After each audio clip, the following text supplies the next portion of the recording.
Payg'ambar alayhissalom aytganlar, bir san sababli bir odam musulmon bo'lib qolishi shu quyosh nurini sochib turgan narsadan ko'ra yaxshi. Quyosh nafaqat yerga qancha joyga nuri tushadi quyoshga.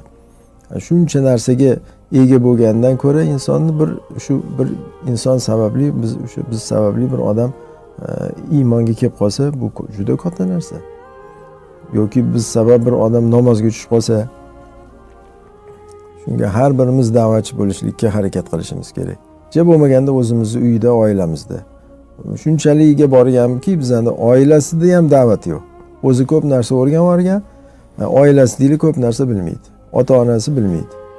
Qanchadan qanchalarimizni hali ota-onalarimiz shu namoz ne'matidan bebahra.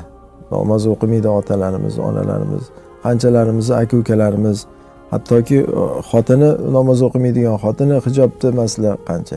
O'shalarni sekin-sekinlik hikmat bilan dilni ortmay, bezdirmay da'vat qilish kerak. To'xtamaslik kerak. To shu 100% atrofimizdagilar bir musulmon bo'lib islomga to'liq amal qiladigan ayollar hijobda, erkaklar ibodatda islomiy muhit paydo bo'lmaguncha to'xtamasligimiz kerak, harakat qilishimiz kerak.